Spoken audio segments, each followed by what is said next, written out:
Voy a dejar con ustedes a Jorge Polanco en este momento, desde Costa Rica. Espero que tengan una muy feliz jornada y estamos conversando.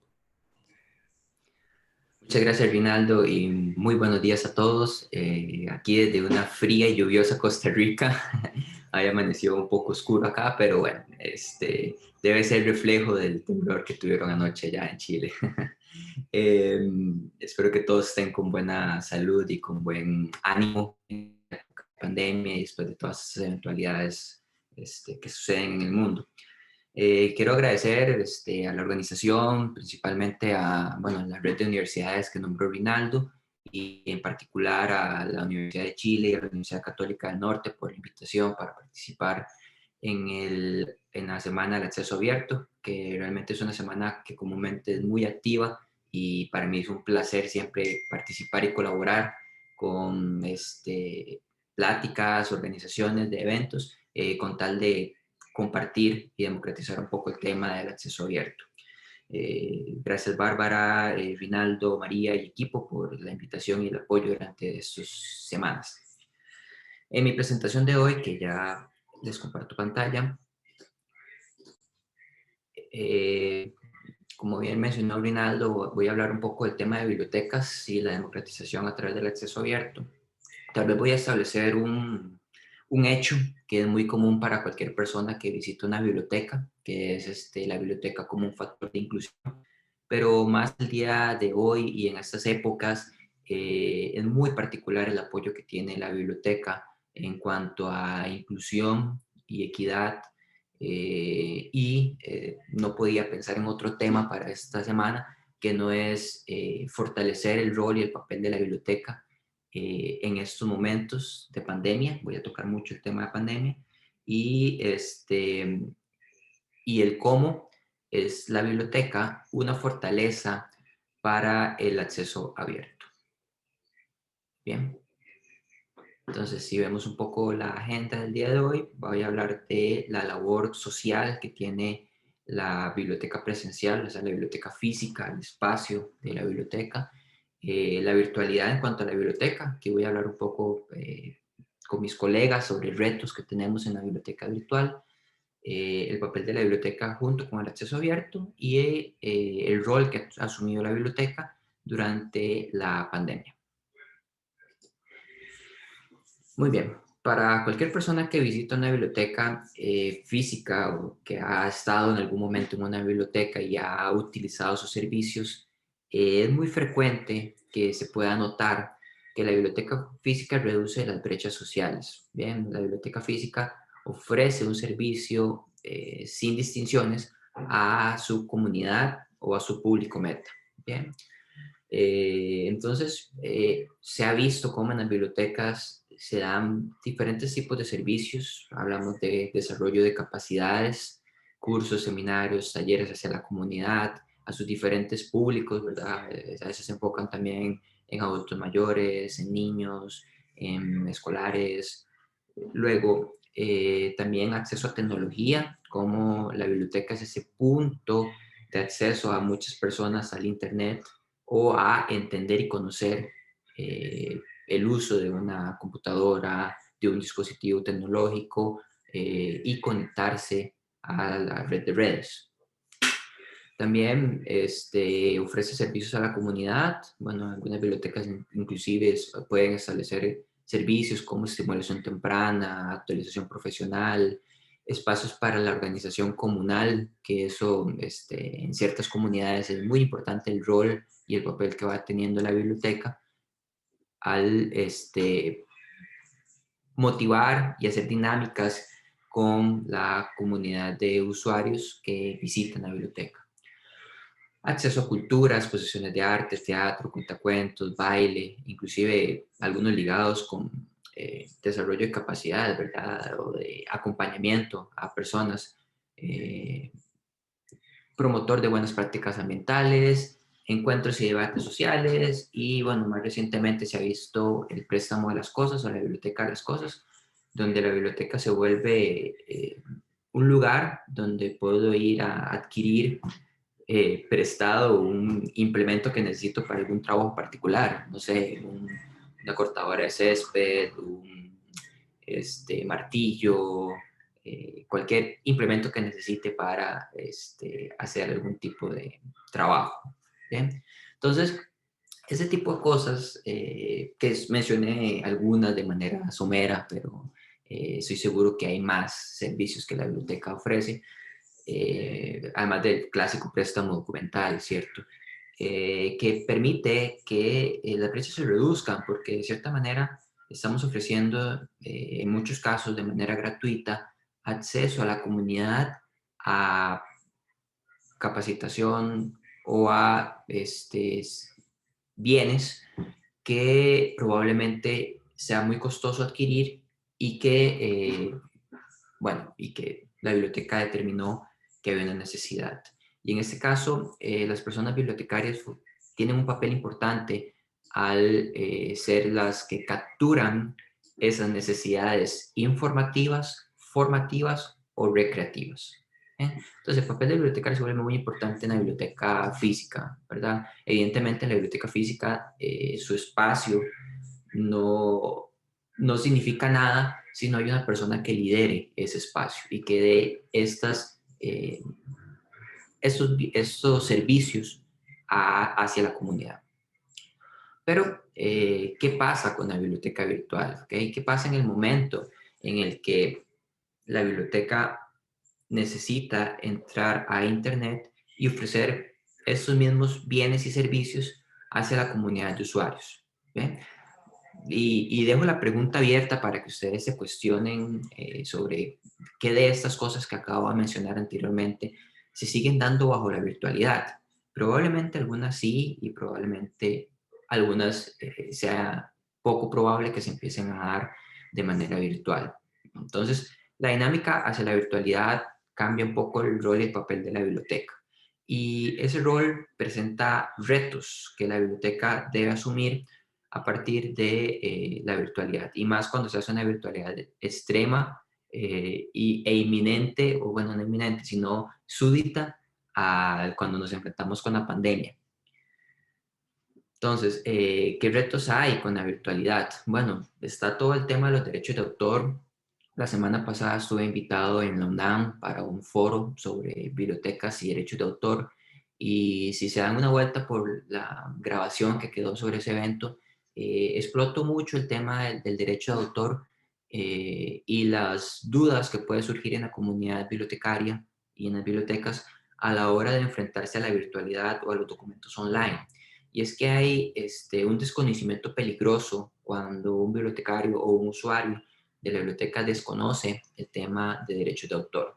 Bien, por ejemplo, es muy común que las bibliotecas suscriban contratos con legislaciones en otros países porque estamos comprando un software que la legislación que está firmado con la legislación de cierto país, o estamos suscribiendo una base de datos, una base de libros o de revistas que tiene su casa en otro país y que tenemos que firmar con las condiciones. ¿Tenemos o no? ¿Verdad? Eso depende mucho de las negociaciones que se hagan con las suscripciones, pero a veces se tiene que enfrentar a esto y hay que saber qué tan bien o qué tan mal puede ser firmar bajo las condiciones de otro país y qué contiene esos contratos. Además de que, evidentemente, el tema de la preservación digital, de la preservación a largo plazo, se presenta como un reto en la biblioteca. Ya tal vez nosotros como bibliotecarios hemos abordado bastante bien la preservación física, el tema de la conservación de los libros, la humedad y cualquier otro tema relacionado con mantener el estado físico del libro de una manera adecuada. Pero ¿qué pasa cuando pasamos eso a la virtualidad? Eh, no es tan sencillo como colgar en un servidor y ya decir que está preservado para siempre. Existen herramientas y estrategias adicionales que mejoran la sobrevivencia de los ítems en línea. Y esas estrategias de preservación a veces tienen que ser transnacionales, porque si vemos los principios de la preservación digital, cada nodo, bueno, se establecen al menos, se solicitan al menos 5 nodos distribuidos en cierta cantidad de kilómetros uno del otro y con ciertas condiciones que no afronten desastres naturales con facilidad. Entonces, en muchos de nuestros países nos corresponde inclusive salir de nuestras fronteras para hacer una preservación digital adecuada. Y para eso tenemos que hacer la firma de ciertos acuerdos o convenios de preservación que puede significar un reto para muchas personas bibliotecarias el enfrentarse con estas firmas y también con toda esa estrategia de preservación digital. Luego está el uso, reproducción y distribución de las obras, muchas para preservación, si estamos hablando de un aspecto físico, pero también para el préstamo de esas obras y más que todo pensando en un tema que voy a explotar mucho más adelante, que es pandemia, como la biblioteca física sigue estando en el mismo lugar, pero tal vez se ha vuelto inaccesible porque no ha abierto sus puertas hacia los usuarios y como ahí hay muchísimo material que de repente se necesita hoy en día para continuar con nuestras labores. Entonces, la distribución de obras puede significar también un reto en el tema de derechos de autor, si la digitalización o no y si la reproducción o no es una posibilidad dentro de nuestras legislaciones. Y bueno, también el desaprovechamiento de las obras en dominio público, que puede significar que hay muchísimas obras disponibles en línea y que ya están abiertas al público y que simplemente por desconocimiento del tema de derechos de autor no sacamos provecho de esas obras que podrían agrandar nuestra colección y ser provechoso para los usuarios de la biblioteca. También el tema de derechos de autor, la IFLA ha hecho algunos señalamientos sobre lo peligroso que puede ser la sobreprotección de las obras, que las obras simplemente no lleguen a la biblioteca o que sea muy difícil el préstamo de esas obras, pensando en diferentes poblaciones y también los abusos del costo del acceso a la información, mencionando un poco el tema de suscripciones, acceso a tecnología. Y si ven el informe que realizó la referencia hace poco tiempo, por ahí creo que queda el link, pueden ver el costo y la cantidad de dinero que paga la región latinoamericana por acceder a información, más que todo científica, pero todo el costo que significa ingresar a ciertas bases de datos. Y evidentemente tiene que ver mucho con el tema de derechos de autor, porque los dueños del derecho de esas obras son los que determinan el costo de esa obra, ¿bien? O por lo menos de los derechos patrimoniales de la obra. Y finalmente, también otro de los retos que presenta la virtualidad a la biblioteca es el fraude académico, donde las personas bibliotecarias tienen que estar muy enteradas de cuando un libro o una revista está haciendo fraude de alguna manera y hay que evitar que nuestros usuarios lean o intenten publicar en estas revistas o en estas editoriales, así como no incluir en nuestras colecciones revistas con estas características o libros con estas características, así como estructuras alternas de publicación, la autopublicación que se vuelve muy famosa en estos tiempos y que probablemente muchos de los libros que se están teniendo por autopublicación no estén teniendo ISBN, no estén haciéndose el depósito de ley a nuestras debidas bibliotecas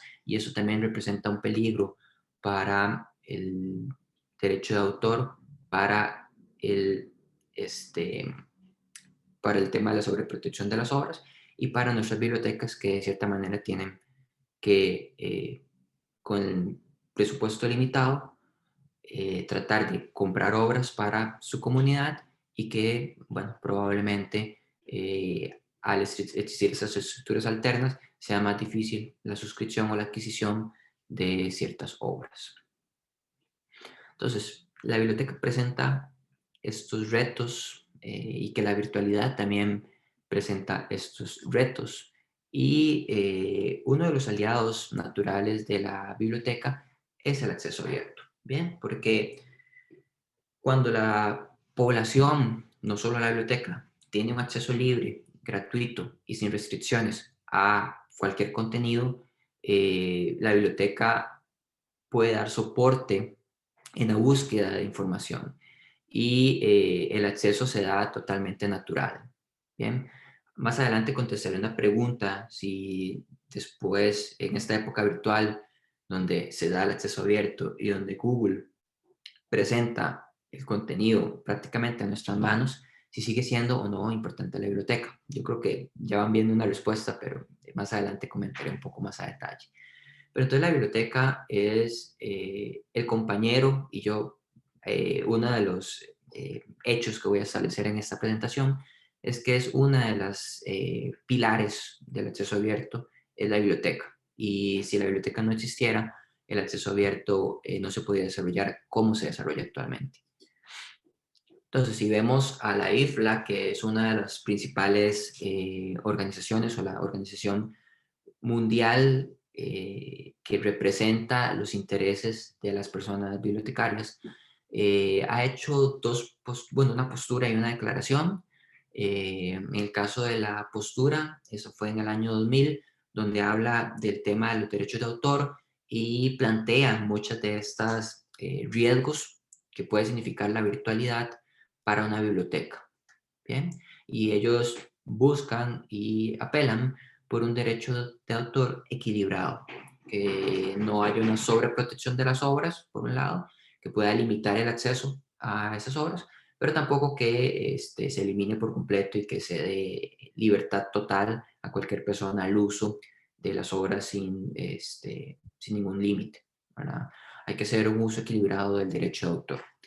Y por el otro lado, tenemos la declaración de la IFLA sobre el acceso abierto, que se da años después, y donde establece que la biblioteca debe buscar ligarse con los principios del acceso abierto como una posibilidad y como una oportunidad para la biblioteca para poder tener documentación y divulgar documentación de manera abierta, garantizando que nuestras comunidades, nuestros usuarios puedan tener acceso a todo contenido. Bien, en estas declaraciones, principalmente la IFLA hace uno de sus establecimientos en la postura de derechos de autor, habla de la división entre los ricos y los pobres. Entonces, cuando la IFLA empieza a pensar en el año 2000 de qué va a suceder cuando la virtualidad lleve a que todos los libros, revistas y contenido estén digitales y cada vez se vea menos el físico, la biblioteca va a tener que acceder a estos contenidos de manera virtual y de qué manera la biblioteca va a tener acceso, que probablemente iba a ser un pago, ¿verdad? Entonces, la IFLA comenta de que probablemente lo que puede suceder es que solo aquellos que puedan pagar serán capaces de tomar ventaja de los beneficios de la sociedad de la información. Y bueno, ya estando en el año 2020, vemos cómo prácticamente ese hecho o esa propuesta que la IFLA daba en aquel momento se hizo una realidad y cómo hasta las universidades más poderosas del mundo no están teniendo el dinero suficiente para pagar el acceso a las bases de datos. Bien, en el caso, algunas, por lo menos de las Big Five, de las editoriales, y esto lleva a una división, ¿verdad?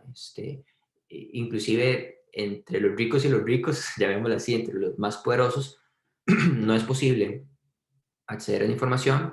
Ahora la brecha con los pobres es aún mayor, ¿bien? Y con los que tienen menos posibilidades para acceder a este contenido.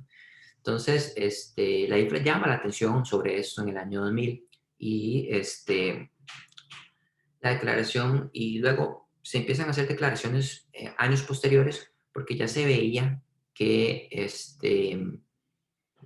el tema del acceso se estaba volviendo difícil, ¿bien? Se estaba volviendo costoso y estaba imposibilitando la capacidad de las bibliotecas y de las personas para acceder al contenido. Además de que hay todo un tema en los derechos de autor, de que cuando todo se protege por todos los derechos reservados y hay que esperar hasta cierta cantidad de años después de la muerte del autor de la obra para poder acceder bajo dominio público y distribuir ese contenido, se vuelve muy difícil circular obras para los que no tienen el interés de hacerlo así, y por otro lado, para hacer obras que tal vez sean necesarias para la democratización y desarrollo de las poblaciones. Entonces, la Declaración de Budapest en el año 2002 es una de las principales declaraciones, es la principal declaración de acceso abierto, porque es la que establece la necesidad y establece el término acceso abierto, ¿verdad? Lo define. A pesar de que tal vez en nuestra religión se venía trabajando de esa manera, la Declaración de Budapest lo establece como un término y establece las propuestas de cómo se puede dar el acceso abierto, propuestas que aún son vigentes, ¿verdad? Más de 15 años después todavía son vigentes. Y curiosamente la Declaración de Budapest, no sé si ADD toma lo que la IFLA menciona, pero hay una equiparación con lo que la IFLA propone y lo que la Declaración de Budapest también termina estableciendo. Bien, que cuando se retiran las barreras de acceso a la literatura, estamos hablando de barreras económicas, de derechos de autor, de restricciones, esta literatura acelerará la investigación, enriquecerá la educación y compartirá el aprendizaje de los ricos con los pobres y el de los pobres con los ricos. Que estamos haciendo inclusiva y estamos dando inclusión y equidad a las personas para que cualquier persona, sin importar cuánto dinero tenga, pueda tener acceso a la literatura y busca que la humanidad ingrese en una conversación intelectual común y en búsqueda de conocimiento de una manera fácil y accesible. Bien, la Declaración de Budapest, yo le he mencionado, a mí me parece un poema de amor hacia la ciencia y un poema de amor hacia el conocimiento, porque establece de una manera poética, por lo menos en los primeros párrafos, la necesidad de que la literatura llegue a todas las personas, sin distinción. Y cuando la IFLA declara que se suma al acceso abierto de sus principios, se está sumando a esto, a que la literatura, el conocimiento y todos los principios que hablamos anteriormente de la biblioteca física estén totalmente disponibles hacia los ricos, hacia los pobres, hacia cualquier raza, hacia cualquier género, hacia cualquier persona, en fin. Bien.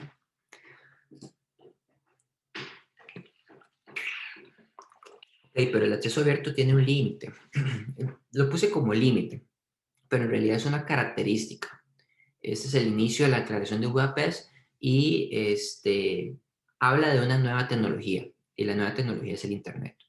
El acceso abierto tiene sus bases en el Internet. Bien, entonces, cuando yo hablo de acceso abierto, estoy hablando de documentación abierta en línea. Puede ser que haya libros físicos que ya estén en dominio público y se puedan reproducir, se puedan fotocopiar, se puede hacer un uso adicional de la obra, pero eso no es, bajo el concepto de acceso abierto no lo es, sino más bien acceso abierto se establece a partir del Internet. Entonces, como la distribución electrónica a partir de la red de redes, como menciona la declaración, se busca que sea gratuita y sin restricciones. Yo creo que muchos se han topado cuando se quiere ingresar a un libro en internet o a revistas, como tienen algún tipo de costo y eso pues para muchas personas puede ser accesible, pero para otros puede ser restrictivo, ¿bien? Más cuando hablamos de estudiantes y otras personas. Entonces, es posible que haya ciertas restricciones que el acceso abierto busca combatir. Y en esto voy a sumar el tema pandemia, porque el tema pandemia hoy en día es un tema importante y es un tema que es lo que se está hablando hoy. Y prácticamente todo lo anterior era una introducción para llegar al tema pandemia y su establecimiento con la biblioteca. Entonces, según la CEPAL, que lanzó un informe hace poco y que me encantó encontrarlo, habla de algunos cambios en actividades dada la pandemia, ¿verdad? Entonces el teletrabajo a nivel mundial ha crecido exponencialmente, los viajes y el turismo se ha reducido muchísimo, y la educación en línea ha crecido también de una manera sustancial. ¿Ok? Entonces, ¿por qué presento esto? Bueno, porque eh, las bibliotecas, como mencioné anteriormente, eran esa fuente de acceso a Internet, de acceso a tecnología, y más cuando se dan estos datos. Bien, por ejemplo, el informe menciona que las diferencias en la conectividad entre zonas urbanas y rurales son significativas y que, bueno, que tal vez en una región urbana el 67% de las personas tienen una conexión a Internet en sus hogares, pero en las zonas rurales solo el 23% de ellos tienen acceso a Internet. Bien, inclusive en algunos países se menciona que más del 90% de los hogares rurales no cuentan con conexión a Internet. Y ahí, bueno, aquí se establece, aquí se ve el gráfico donde se ven hogares sin conexión a Internet, que son los que están en color rosa o lila, sí, rosa puedo decir, y los de conexión a Internet son azules, bien, los que están prácticamente en la parte inferior del gráfico, y está dividido por quintiles, que son los quintiles de acceso económico, ¿verdad? Quintil 1 son las personas menos favorecidas y el quintil quinto son las más favorecidas. Y bueno, parece que Chile, Brasil y Costa Rica son los países que más equidad tienen en el tema de conexión a Internet. Sin embargo, aún así se ve que no es el 100%, ¿verdad? Ni siquiera en el quintil más alto, el 100% de las personas tienen conexión a Internet. Habría que ver si ahí hay algo de por medio, no sé, interés por tener esa conexión o no, pero sí que se ve también en algunos países menos favorecidos en cuanto al acceso a Internet, y eso significa un riesgo para la sociedad. Bien, porque en pandemia esas divisiones e inequidades que existen sociales se van a extender aún más cuando, por ejemplo, un hecho tan sencillo como tener una conexión a Internet puede limitar tantísimo a las personas. Y bueno, y cuando hablamos de niños, que ya es un tema aún más frágil, vemos cómo el acceso a Internet, igual por quintil de ingreso de los niños, o bueno, lo contrario, más bien, el gráfico lo que presenta es niños en hogares sin acceso a Internet. Hay países donde casi el 100% de los niños no tienen acceso a Internet.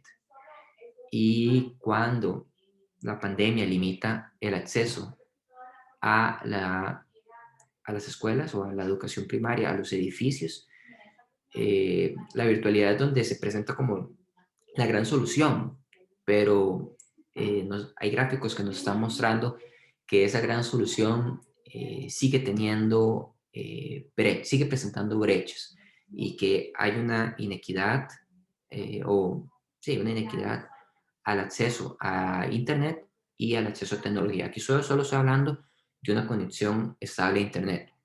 Después se tiene que valorar el tema del acceso a tecnología. Luego se tiene que valorar el acceso a una conexión decente a Internet que permita la educación y el trabajo. Y luego tenemos que ver el establecimiento de equipo tecnológico que permita también acceso a el desarrollo de actividades. Entonces, hay retos que presenta la pandemia, ¿cierto? Hay retos que la pandemia nos trae.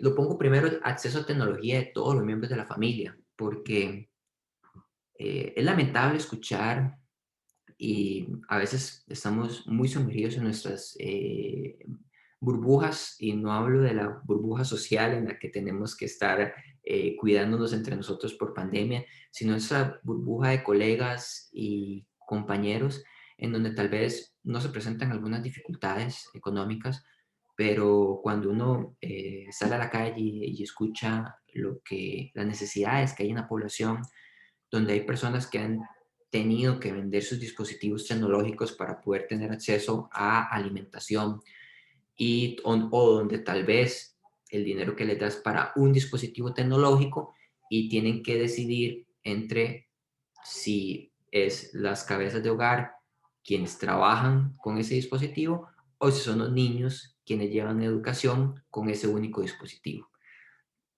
Sé que lo presento de una manera trágica y fatalista, pero es una realidad que no podemos negar y que de cierta manera hay que reconocer que existe y que tal vez nuestras democracias o nuestros gobiernos simplemente no están teniendo la capacidad para, bueno, que evidentemente la pandemia ha llevado a una crisis mundial, pero no hay una capacidad para afrontar. Bien, y si antes esas inequidades estaban presentes en nuestras sociedades, ahora la pandemia ha llevado a que la inequidad sea aún mayor y que la distinción entre ricos y pobres se haga aún más grande. Y también las pandemias ha llevado a que haya una necesidad de capacitación en capacidades digitales. Que comúnmente a la biblioteca llegaban personas a entender cómo abrir un correo electrónico, cómo navegar internet, o sea, las capacidades se brindaban desde la biblioteca. La biblioteca sigue brindando esas capacidades de manera virtual y cómo llegamos a que las personas que tal vez eh, tienen que aprender a ingresar a tecnología, ingresen para que se puedan conectar con la biblioteca virtual. Eso es todo un reto, es todo un reto en pandemia. Sí, sigue la necesidad de acceso a documentación, literatura y cultura, más que todo porque la salud mental es muy importante, la necesidad de trabajo remoto y la necesidad de acceso a salud, ya sea presencial y virtual. Entonces, ¿qué papel juega la biblioteca ante esto? Y es que los retos de la biblioteca son justo los de la pandemia, ¿bien? Porque eventualmente la biblioteca podía apoyar a la población con servicios o bienes que pudieran ayudar a afrontar todos estos retos e inequidades que la sociedad vive, ¿bien? Eh, Acceso a tecnología, acceso a internet, préstamo de cosas, que podían no arreglar la situación, porque siendo realistas no lo van a arreglar, pero sí por lo menos sostener un poco para que la sociedad se pueda manejar de buena manera. Y la biblioteca presenta estos retos de pandemia, los asume, pero también asume el hecho de los recortes presupuestarios, la sobreprotección de las obras de autor, que eso debilita el presupuesto de la biblioteca, y la falta de profesionales y espacios adecuados, bien, espacios donde eh,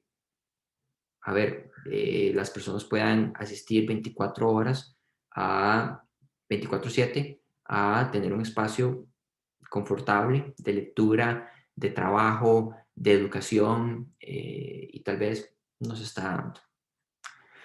Entonces, aquí lo que quiero presentar es, y algo que quiero llamar la atención también, es la biblioteca como un espacio seguro en pandemia. Y he estado contactando con colegas sobre la apertura de las bibliotecas en pandemia y en su mayoría he encontrado una respuesta negativa. En algunos países ya se empiezan a desarrollar protocolos, países europeos, en algunos países ya se están dando aperturas de bibliotecas, pero en la región latinoamericana ha sido difícil encontrar ejemplos de bibliotecas que ya tengan protocolos y que ya estén abriendo, ¿verdad? A pesar de, por ejemplo, en Costa Rica ya los bares abrieron y las bibliotecas no. Bien. El fútbol ya se está efectuando y se está jugando a nivel mundial, pero las bibliotecas no. ¿Ok? Y entonces, ¿qué es más importante? Y eso es lo que los gobiernos, eso es lo que hay que hacer entender a los gobiernos. Y en eso necesitamos bibliotecarios activos y sociedades activas en defensa de la cultura, en defensa de las bibliotecas, en defensa del presupuesto, porque eh, las bibliotecas son uno de los pilares para solventar un poco la inequidad que vive nuestra sociedad actualmente. Entonces, ¿por qué no abrir la biblioteca? ¿Por qué no ofrecer espacios, que la biblioteca sea un espacio seguro en pandemia donde cualquier persona puede llegar con el protocolo debido y poder trabajar, poder tener acceso a tecnología, poder tener acceso a educación y solventar un poco lo que la pandemia nos está dejando? Y no es que las bibliotecas no estén haciendo nada, simplemente lo pongo como un reto, pero aquí voy a escribir algunas acciones, ya para ir culminando, algunas acciones que están haciendo las bibliotecas alrededor del mundo. Y les juro que cuando leí las acciones que están haciendo las bibliotecas, se me hizo un nudo en la garganta de saber, eh, de saber las necesidades que tiene la sociedad actualmente, eh, lo, las dificultades que se están enfrentando a nivel mundial por la pandemia, tanto en temas de salud como en temas económicos, y cómo las bibliotecas son ese actor para ayudar siempre a las personas, sin importar el momento y la condición. Entonces, por ejemplo, la IFLA hizo una recopilación de acciones y habla de, por ejemplo, el Reino Unido, donde muchos bibliotecarios han comenzado a trabajar en centros de contacto para personas aisladas y tratar de mantener un contacto con el mundo exterior. En México, cómo los bibliotecarios han mejorado la calidad de los artículos de Wikipedia sobre personas pertenecientes a grupos subrepresentados. En Kansas, las bibliotecas han hecho préstamo de portátiles y acceso inalámbrico a Internet de las bibliotecas para las personas sin techo. Eh, También vemos, por ejemplo, en Richland, donde se brinda recursos clave para las personas que pierden su empleo. También se da comida para niños de parte de algunas bibliotecas, y se entrega alimento también de algunas otras bibliotecas a personas vulnerables y personas sin hogar. También mascarillas, inclusive por aquí hay una que su buzón de devolución de libros lo utilizan para mascarillas que ya no tienen uso, pueden reutilizar para personas que no tienen acceso a mascarillas, o la biblioteca siendo un espacio para el cuidado de hijos de trabajadores esenciales, o como un centro de coordinación de emergencias, o como una playa de estacionamiento para las personas que se vieron obligadas a vivir en sus vehículos.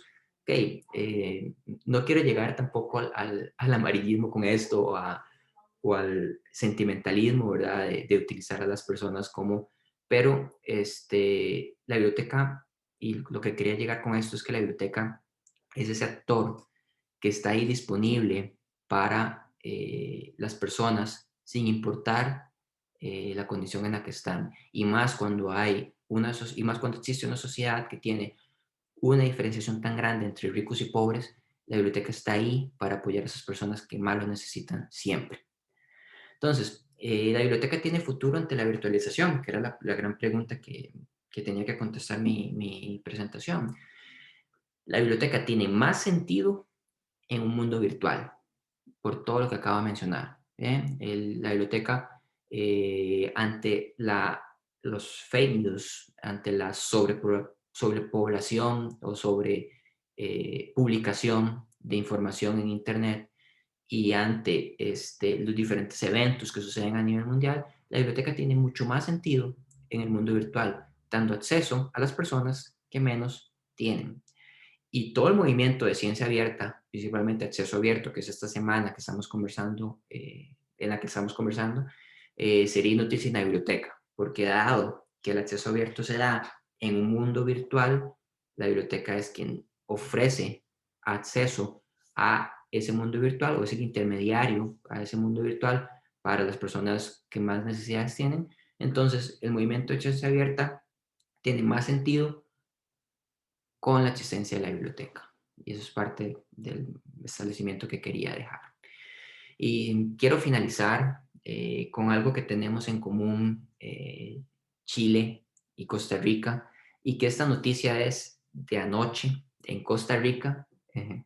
El temblor que sintieron en Chile anoche, nosotros lo sentimos, pero en nuestros corazones, ya que el Congreso, el Parlamento costarricense, recortó 3.822 millones de colones a la partida del Ministerio de Cultura, que prácticamente es una partida que va en conservación del patrimonio, museos, teatros, sistemas de bibliotecas, cine, música, cultura, representación de las personas jóvenes, entre otros.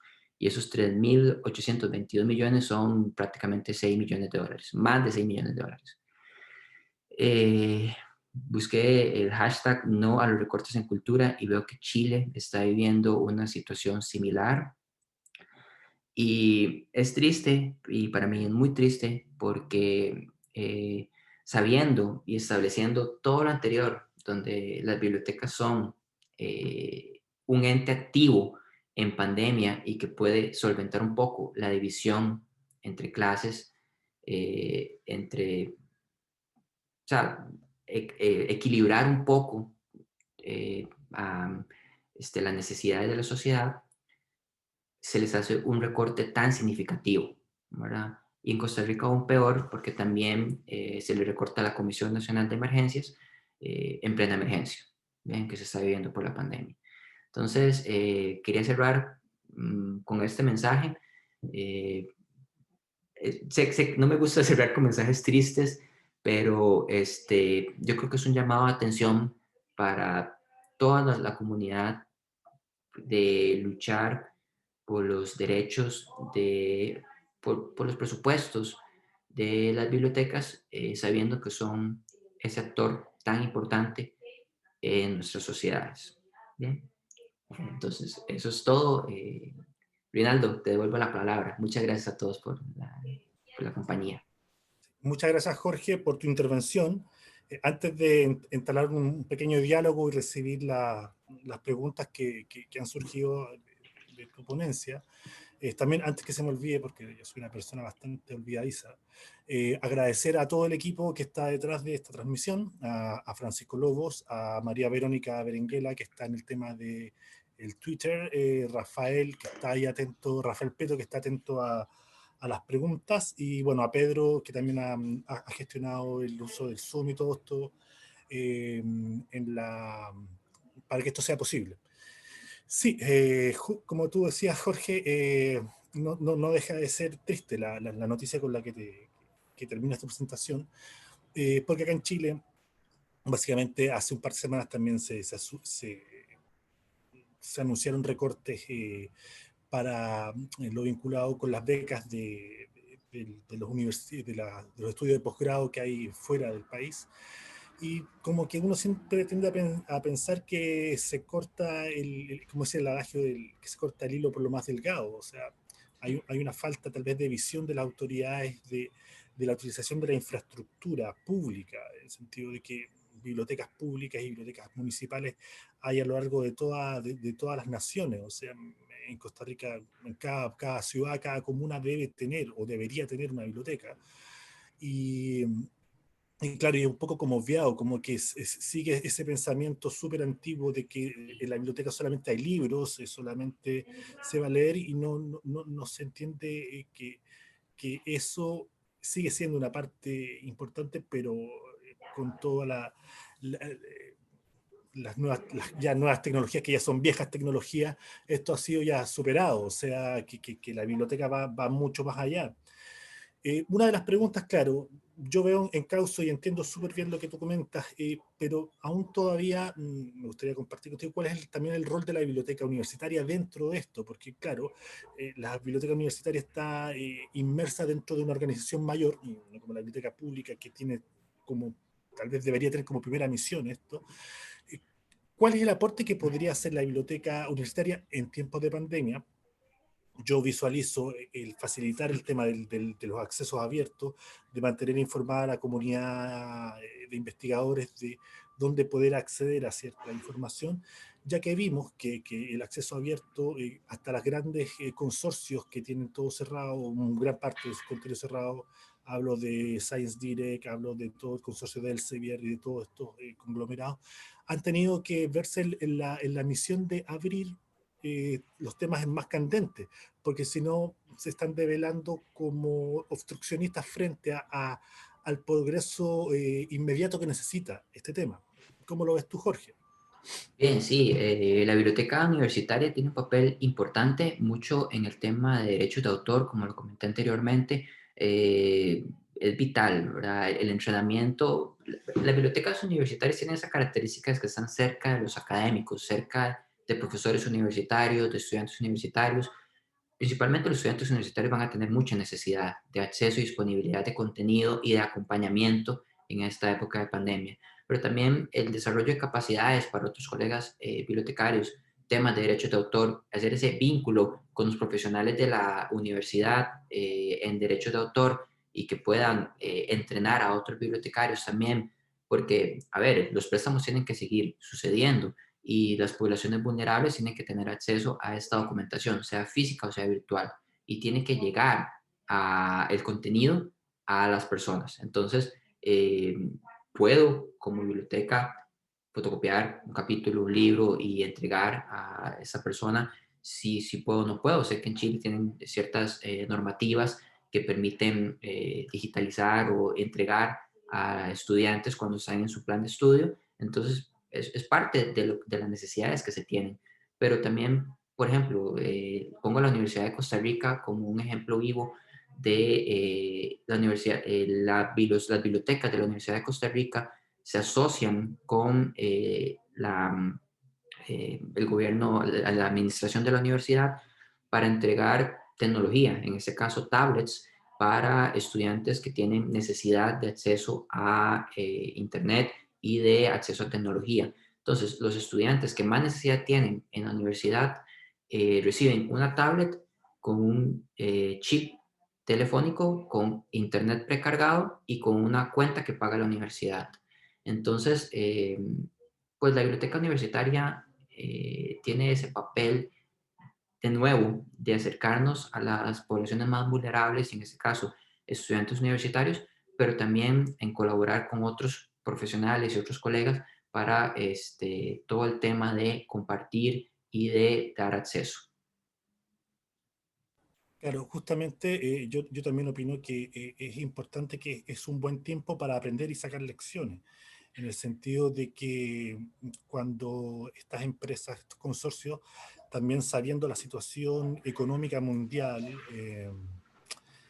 no transan tampoco en los valores que ellos tienen. O sea, ellos podrían aprovechar de mostrarse más empáticos con las instituciones de educación como las universidades y dar tal vez, no sé si facilidades de pago, pero poder comprender que sobre todo en las áreas como de América Latina, África, en los continentes más postergados, esto ha impactado gravemente los presupuestos de las universidades, y estas instituciones como que se niegan a transar, o sea, a poder dar un poco de flexibilidad a quienes son son clientes que siempre han sido parte de esto. O sea, el Sevier me imagino que debe ganar un montón de dinero en lo que hace Mm. en Sudamérica, y es el momento de que de una vez por todas también todo lo que es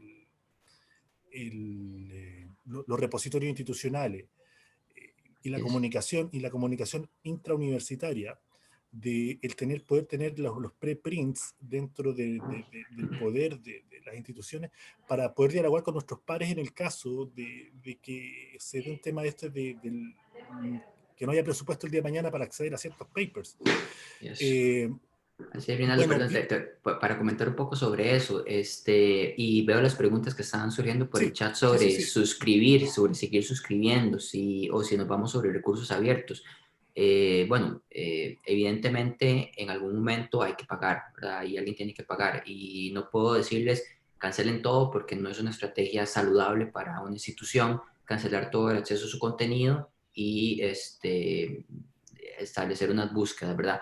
Si hay alternativas y si hay que revalorar las suscripciones, ¿verdad? Esa clásica fórmula de accedo a tantos recursos y lo calculo por $30 cada uno y me sale un resultado maravilloso, no puede ser la fórmula para todo, ¿verdad? Hay que no, ser un poco más minuciosos a la hora de querer, de sacar ese cálculo y de ver qué se está adquiriendo, porque también estamos ante alternativas y herramientas que nos permiten acceso a muchos de estos documentos que están privados en muchas editoriales, como bien mencionó Rinaldo, algunos preprint o postprint que están disponibles de ese mismo documento, o, o también la promoción que se pueda dar para acceder y que consultárselo directamente al colega.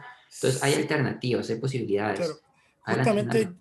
justamente yo no sé, Jorge, por lo menos, claro, lo que tú te refieres, claro, no estamos hablando acá de que se corte las suscripciones, No, no. sino de que haya un sentido y de una nueva idea de negociar con ellos el tema de los recursos. Y yo no sé si cómo es en Costa Rica, pero acá en Chile, no sé si durante los 2000 los 90 del siglo pasado, se tendió a la compra consorciada de recursos, de bases de datos, Mm, que vemos que en el día de hoy en realidad no ha sido un muy buen negocio, porque en realidad no puedes poner un paquete de datos a instituciones que son súper diferentes una de otra, con, por ejemplo, con carreras o con especialidades que tú estás pagando por un paquete, por ejemplo, y tú no tienes una escuela de medicina, y estás pagando por un montón de recursos que no son de uso útil para tu institución.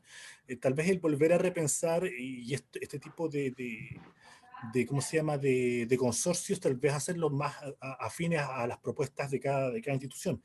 ¿Te parece, Jorge, que empecemos a ver el tema de algunas de las consultas que ya están para que avancemos en esto y tampoco no usemos el tiempo ni el de la persona claro. que nos están viendo? Nada más me voy a tomar un minuto, Rinaldo, para mencionar que algo que debe cambiar y que ya esta semana de Acceso Abierto menciona es la manera en cómo se evalúan a los docentes, o sea, todo el tema de evaluación, porque de eso va a depender la forma en que se publica y la forma en que se adquiere contenido. Si eso no cambia, no va a cambiar la manera, o sea, no va a cambiar la necesidad de acceder a ciertos contenidos.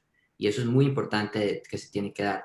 Y otra cosa que recordé sobre la biblioteca universitaria es en Brasil son los universitarios quienes hacen los textos de educación primaria y secundaria, no se lo pagan a una gran editorial. Entonces es muy interesante cómo la biblioteca puede coordinar ese tipo de acciones con el Ministerio de Educación para que se puedan dar y así también ir reduciendo un poco la brecha. Ya, bueno, justamente es un apunte y ya empezamos con las preguntas, disculpen. Sí. Claro, justamente lo que tú dices es que también acá existe toda esa cultura de pensar de que todo lo queremos gratis o que las cosas gratis a veces no son buenas. Mm. Justamente la evaluación de los investigadores que se premia por escribir en cierto tipo de revistas que por lo general están cooptadas por las grandes editoriales, es el momento también de que la institucionalidad entienda que no una revista de ser de open access, de ser acceso gratuito, es una revista de mala calidad, o sea, cumple con todo, tiene pares evaluadores, tiene procesos transparentes y un poco también mover la mentalidad del Estado, en caso de Chile, de ANIT, de que es tan válido escribir que una revista esté en WOS como puede estar en DOAJ o en Latindex, Claro, ¿me entiendes? O sea, claro. es un poco liberal al respecto. Ya vamos a las preguntas en virtud del tiempo. Vamos, estoy viendo desde acá en mi teléfono, por eso no estoy viendo la cámara, Está disculpa. bien, no hay problema. Ok, me dicen lo siguiente. Vamos a ver, dame un segundo. Ok, la primera pregunta la realiza por ahí, no están en orden, pero la voy diciendo. Okay. Pedro Robles, que es nuestro director interino de biblioteca, hace la pregunta de cómo se podría preparar al personal de la biblioteca para afrontar el reto de la virtualidad. No sé si, me parece que ya más o menos respondiste, pero te la dejo ahí si quieres Mm. redondear algo. Sí, bueno, se necesita mucha capacitación, mucha capacitación. Yo lo que he visto en muchas de las bibliotecas de la región es que sus servicios virtuales dependen de los servicios que ofrezca una editorial, tanto en acceso a documentación como en servicios.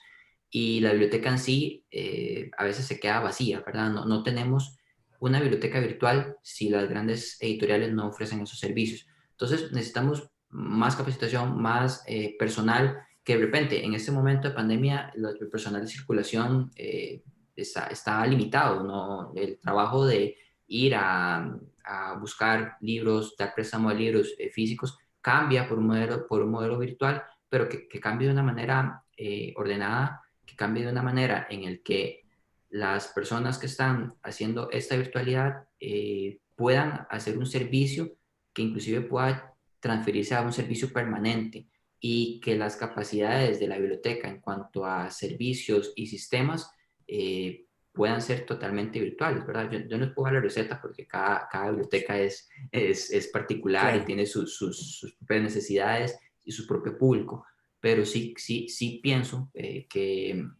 que puede ofrecerse capacitación y fortalecimiento de capacidades Claro. para así afrontar y mantener esos servicios virtuales. Sí, mira, otra consulta que es un tema que es súper interesante, que nosotros en el tema de revista hemos tratado de abordar y que también dentro del proyecto que estamos ejecutando también está de la mano con eso, es el tema del todo el tema de la virtualidad, biblioteca digital, virtualización de servicios, de qué manera las personas que tienen condiciones ¿cómo se llama?, diferentes, que tienen algún problema de discapacidad, pueden acceder a esto. Es un tema que me parece que aún no ha sido abordado, el tema de un estudio un poco más profundo. Mm, Pero claro, cada uno ve día más páginas o sitios con, por ejemplo, con audio, y es un ujú. tema que me parece que también debe empezar a trabajarse. La consulta en sí, me fui por la rama, me parezco a Paulsen, que es un periodista de acá que siempre se va por la rama. Eh, claro, ¿qué deberíamos implementar las bibliotecas digitales para apuntar a aquello? Sí, bueno, es vital que las páginas que la biblioteca presenta en línea cumplan las normativas internacionales para las personas con discapacidad, ¿verdad? Hay normas, hay certificaciones inclusive en las que se puede medir qué tan accesible en estos términos de personas con discapacidad está el sitio para esa población o no, ¿verdad? Inclusive, bueno, Rinaldo y yo que trabajamos con revistas, trabajamos con los portales de revistas, visualizar cómo esos portales, si tienen o no la posibilidad de ser leídos por un lector tipo JAWS o por algún tipo de lector, si tienen la posibilidad de aumentar y bajar el tamaño de la letra, si tienen la posibilidad de hacer un alto contraste. Ese tipo de servicios son importantes, ¿verdad? La biblioteca física también tenía sus servicios. Por ejemplo, conozco de la biblioteca de mi institución que tiene transcripción a sistema braille también, impresiones en braille, que ponen a bibliotecarios a grabar libros. Audiolibros, claro. Entonces, crean el audiolibro a partir de una narración de un bibliotecario o una bibliotecaria. Entonces, ese tipo de cosas son importantes que hoy en día se sigan dando. Y el Tratado de Marrakech estableció un permiso para que personas de todo el mundo puedan tomar el libro o la revista y hacer esta transformación para poder llegar a esas poblaciones. Entonces, tenemos todo el derecho, tenemos toda la posibilidad y, bueno, un micrófono está al alcance de casi todos a través de un celular. Hacer una grabación de un capítulo de libro o algo así depende de tiempo, pero si tenemos el personal en biblioteca que puede hacer esto, puede ayudar muchísimo a las personas que sí lo necesitan. Sí, mira, también Pedro Pablo Cortés dice sobre el tema del financiamiento, dice que sería ideal que existiera mucha más información en cuanto a la postulación de concursos fomentados desde los gobiernos en sitio web de forma ordenada y clara. Ese es el comentario de él. Claro, el tema es que me parece a mí que en estos momentos de pandemia, donde hablamos de recortes, el tema del financiamiento va a estar un poco duro por un par de Ujú. años. Y Así claro, es. y ahí se surge toda lo que hemos conversado, el tema de repositorio, de depósito y del Open Access, que debería en algún momento, no sé si paliar del todo, pero poder, ¿cómo se llama?, subsanar algunas falencias, ¿no? Sí, sí, sí, así es. Y bueno, obviamente la transparencia siempre, siempre es importante. Eh, sí, estoy de acuerdo contigo. Lo que la biblioteca puede poner a disposición y abierto y que esté accesible a todos, siempre va a ser mejor para solventar un poco el tema. Sí, disculpa, Rafael, María Verónica, ustedes si quieren hacer algunas preguntas, porque me estoy un poco desordenado, si ustedes quieren, les pueden tener el micrófono abierto, creo. Por favor, si tienen alguna otra consulta o duda para Jorge.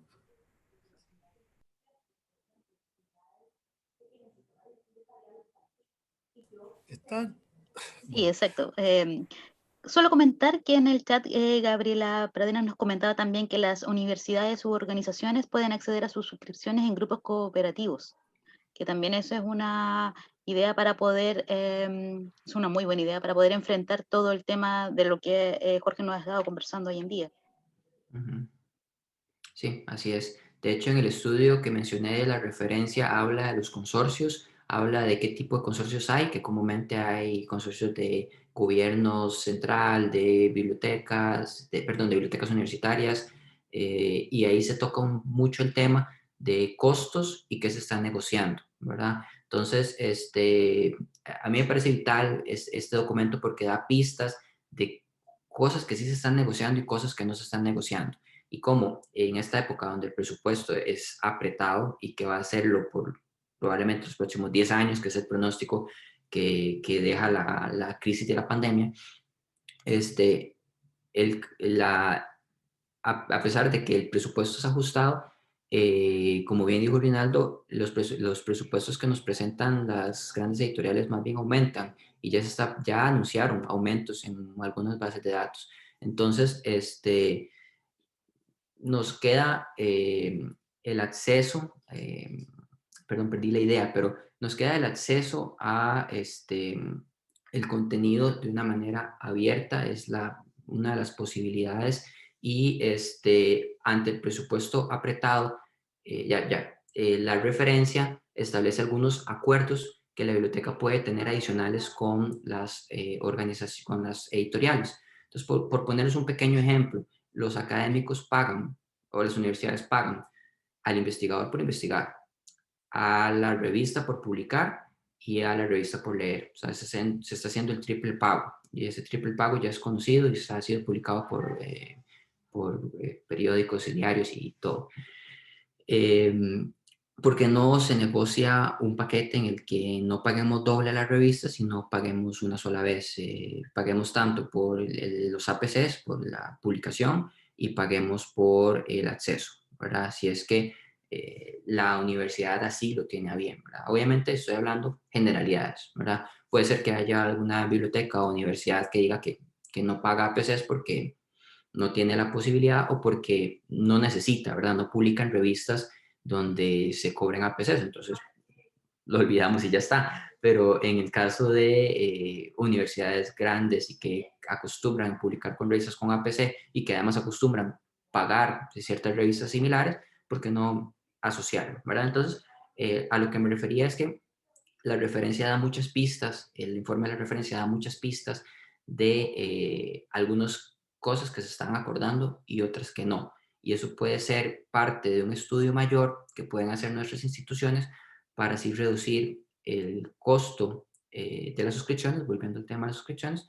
o reorganizar el dinero y las estrategias de negociación, que eso es una parte muy importante para que la sobrevivencia de nuestras bibliotecas, ¿verdad? De mantener servicios estables y constantes. Sí, justo como dice Jorge, aparte del tema de la mantención, incluso subida de precios por parte de las editoriales, está el tema del factor de la moneda, o sea, el dólar en este momento está a niveles bastante altos, lo que también implica el tema de presupuesto.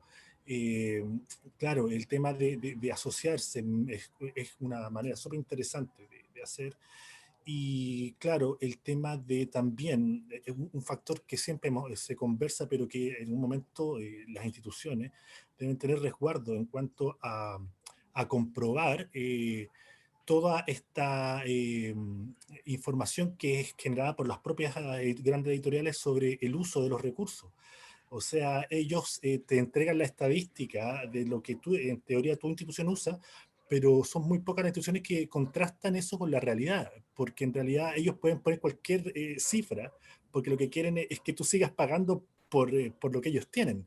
¿Me entienden? O sea, son cosas que se deberían, también son momentos de poder invertir en otras cosas, tal vez para poder equilibrar y al día de mañana generar una economía real de escala, o sea, pagar realmente por lo que se usa y no pagar por lo que en realidad son los añadidos que te ponen en las bases de datos como para aumentar el volumen, pero que su utilidad en realidad no es tal. No Así sé si es. hay alguna otra consulta por ahí. Sí, agregar que hace unos minutos atrás Luis Gabriel nos había comentado si seguimos suscribiendo recursos o nos vamos únicamente con recursos abiertos, que Jorge ya había abordado el tema, y también si vale la pena seguir suscribiendo. Ujú. Sí, eso es total decisión de cada institución, ¿verdad? Y depende mucho de la necesidad y de los campos que estudie la universidad, ¿verdad? Porque, bueno, si es una universidad dedicada a ciertos campos, no sé, sociales, probablemente la suscripción se vuelva un poco menos requisito, puesto que ahí en ciencias sociales hay más contenido libre que tal vez, digamos, eh, eh, una universidad que publique sobre ciencias básicas, ¿verdad? O que esté más orientada hacia las ciencias básicas. También o sea, depende mucho del objetivo de la universidad, porque también si es una universidad tecnológica y está orientada a patentes, pues requiere otras estrategias de inversión, ¿verdad? Entonces la suscripción por defecto, así de que yo tengo que comprar 5 suscripciones al año, no la creo conveniente. Creo que hay que estudiarlo un poco más a profundidad y sacar ese análisis que Rinaldo nos dice, ¿verdad? De valorar realmente el uso que se está haciendo de los recursos y hay propuestas interesantes en Internet. He visto algunas que justo lo que Rinaldo menciona de qué pasa si no suscribimos y pagamos por lo que usamos, nada más. Y lo que se pueda conseguir en abierto se consigue y lo demás se paga, ¿verdad? Las editoriales o muchos van a decir que puede ser más costoso, pero basta que no tengamos un estudio real con datos de nuestra institución, no vamos a poder saber si sí o si no es cierto. Bueno, creo que Rafael nos va a entregar la última pregunta para, en virtud del tiempo, ya luego de ella, tal vez unas últimas palabras y terminar.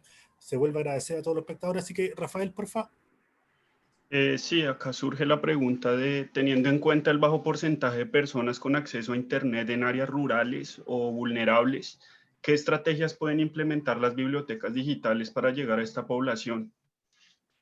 Ok, sí, es un tema complicado y sensible. Yo creo que las bibliotecas, tal vez no las virtuales, pero sí la biblioteca como institución tiene que aliarse con los gobiernos locales para de alguna manera ofrecer eh, en plazas, en las mismas bibliotecas, en algún espacio, lugares de acceso a Internet, ¿verdad? Entonces, ya es cada vez más común encontrar en las plazas públicas acceso a Internet gratuito y abierto. Pero bueno, que las personas puedan acercarse a la biblioteca siendo ese espacio seguro, ¿verdad? Con lo que yo comentaba, un lugar donde usted pueda entrar y satisfacer sus necesidades virtuales de una manera segura. Si ya estamos abriendo algunas cosas, ¿por qué no abrir? O sea, los restaurantes siguen funcionando, yo puedo ir a cenar a algún lugar, ¿por qué no puedo ir a consumir en vez de alimentos, documentos a una biblioteca? Y si se siguen los mismos protocolos, ¿verdad? No debería ser tan diferente y así podemos de alguna manera llegar a esas poblaciones que están siendo más vulnerables, ¿verdad? Espacios de trabajo seguros se necesitan y yo no imagino otro lugar más idóneo que la biblioteca, puesto que tiene todo servido, mesas, internet, documentación, ¿verdad? Es como el espacio ideal. Pueden existir otros según las infraestructuras del país, pero la biblioteca siempre resalta por esa capacidad de poder llegar a esas poblaciones. Claro, justamente es un tema también, como dice bien Jorge, compartido. El Estado debería garantizar los accesos mínimos a la red, o sea, de que en las partes rurales la conexión fuera tan buena como en la ciudad, o sea, que los accesos de red de infraestructura tecnológica fueran equiparados, que como me imagino que la pregunta va a eso, que hay una brecha entre campo, ciudad, entre periferia y barrios más acomodados, que va en eso, que el tema de que no el origen debería ser una barrera para poder conectarte. Y Ujú, claro, y el rol de la biblioteca, como dice Jorge, es facilitar y también ser un centro que tenga potencia las conexiones, o sea, eh, que la biblioteca se destaque por tener mejores redes que, por ejemplo, por ejemplo, que el Wi-Fi que está en la plaza. Eso serían cosas como a futuro, o sea, claro. pero claro, el tema a debatir, como dice Jorge, es cómo se vuelve a la biblioteca. Acá en Chile también se han abierto malls, se han abierto diferentes centros Ujú, comerciales y, y es complicado porque también existe una subvalorización por claro. parte del Estado sobre el aporte de la biblioteca. Sí. Eh, Yo no sé si hay una otra consulta, Jorge, te agradezco un montón tu participación. Yo sé que es tiempo, pero tenemos el acceso abierto para las comunicaciones de aquí en más. Sí. Vuelvo a agradecer a todos quienes han hecho posible esto, a la Universidad de Chile, a la Universidad Central, a la Biblioteca CEPA, a la Universidad de Valparaíso, a toda la gente de la Universidad Católica del Norte, Jorge, a la Universidad también de Costa Rica, por también tal vez facilitarnos tu tiempo. Yo no sé Claro. si tal vez debería estar en producción. Y bueno, eso les agradezco a todos. Mañana también continúa la jornada en la Universidad Central. Están los links ahí por internet en nuestro sitio de revistas ucn.cl. También está el link para la charla de mañana. La grabación se va a compartir apenas esté, la vamos a subir yo creo a un canal de YouTube y también la vamos a compartir en el sitio, así que no tengan temor de quedarse sin esta presentación. ¿Algunas palabras para cerrar, Jorge?